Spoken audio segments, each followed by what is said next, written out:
In the next several examples, our goal is to graph and evaluate these integrals geometrically.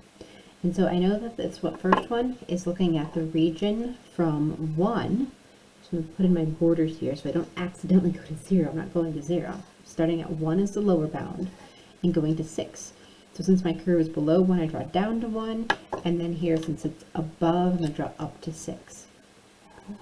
So if I'm going to do this geometrically, I'm shading between the x-axis and the curve. So I have two segments right here. One of them which is going to have a negative area and one of them which is going to have a positive area. So these are the two segments that we need to find the area of.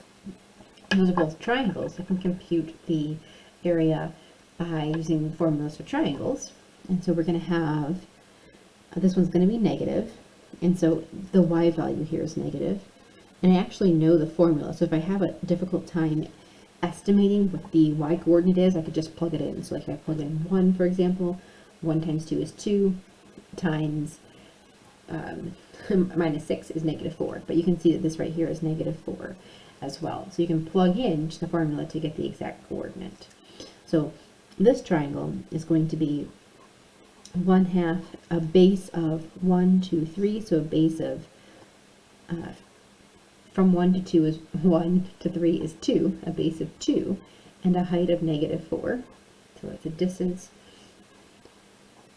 of 2 across the x-axis and a distance of 4 on the y, and then plus the other piece.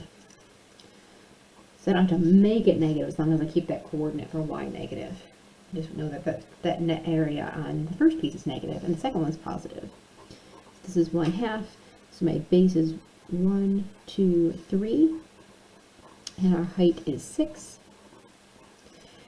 And so the net is going to be 5, it looks like. So our net area up here is 5 from the sum of that positive and negative triangular regions. All right, so let's look at the other shapes here. On part B, this formula is for the top half of a circle. And so if I wanted to think about the area, it's just between -1 and 0. So it's actually a quarter of the circle right here that we want to find. So make sure we're looking at those lower bounds to tell us, and upper bounds of course, to tell us where to start and where to stop on the x-axis. And then the function tells us what the y-axis is going to look like.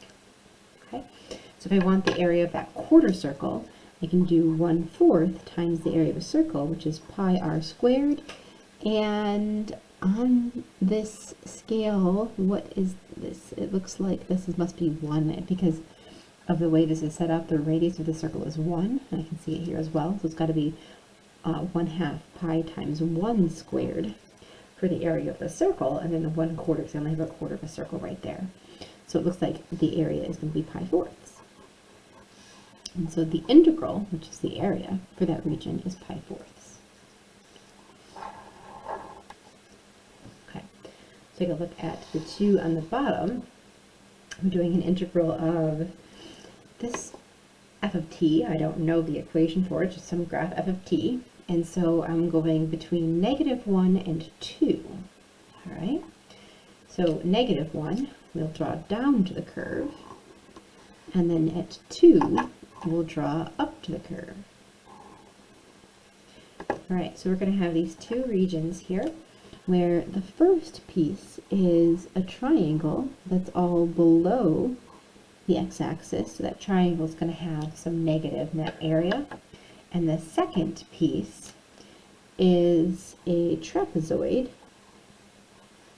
and so this trapezoid is going to have positive net area, and so they're going to combine together, and it looks like the whole thing might end up being negative. I think I might have a little more space down here, but we'll find out once we calculate the area of these two shapes. Okay, so in the first piece, we'll have 1/2 base, which is 2. From -1 to 1 is a distance of 2, times height, which is -4. That's just the area triangle, 1/2 base times height, plus this is a trapezoid. So we can do, if we want, or we could break it into a square and triangles, but for a trapezoid, be the average of the two bases, and so this would be 2, and that would be 4. So it would be 2 plus 4 over 2. I'm looking at the two bases right here.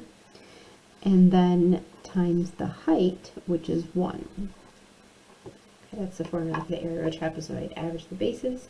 This trapezoid on its side. So the bases are parallel to each other. So that one's 2, that one's 4, average of those. And then times the height, which would be in this direction. This straight line is 1. So this gives us a -4 and then plus 3. And so the net area is going to be -1, and so this integral is going to be -1. And then in the last graph here, we have an absolute value function. We want to find the integral between -1, -1 would be right here, and 4, right here. Okay, so these are going to be two positive regions. They're both going to be positive because everything's above the x-axis. But I still would find their area in terms of two regions because I have two separate triangle shapes that I need the area of. So we're going to find the area of each of these. In the first one, it is 1/2 base of 4. This is a distance of 1, 2, 3, 4.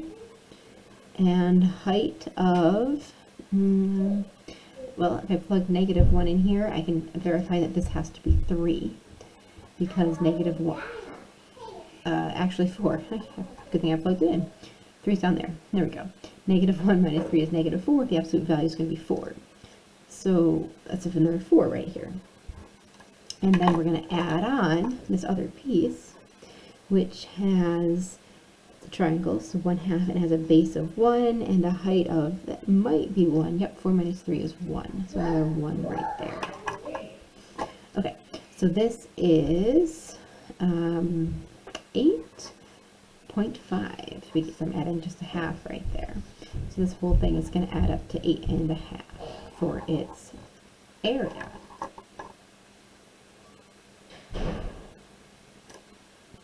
Alright, so we've got a few notes on the next page.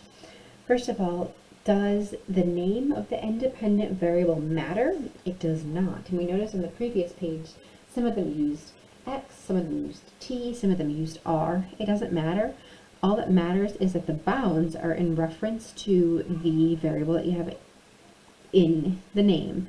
So if you have an X function, these are X bounds, they partition the X axis. If these are omega on this axis, then you partition the omega axis. If they're S, then you partition the S axis. So that's fine. Independent value variable's name doesn't matter as long as the bounds are meant to deal with that particular axis. The next note is about continuity. Does continuity seem to matter?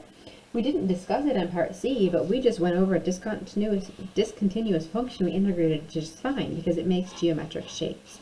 So continuity is not going to end up mattering right necessarily. Depends on the type of continuity. Infinite continuity is a different problem, and that is something we'll discuss in Calc 2. And infinite discontinuity is not part of what we're discussing. But if we have a couple discontinuities that are non-infinite, then we can integrate around them. So you can consider this one graphically. If you have this piecewise discontinuous function, it's going to have some positive, some negative, and some other positive regions. And you can get the net area by the sum of each of those areas. So it doesn't need to be a continuous function to be integrable or to have area. Watch out for things that have asymptotes, though. That's a different topic entirely, so you don't want to integrate over those without some of the extra knowledge on what to do over an infinite discontinuity. And that is discussed in our Calc 2.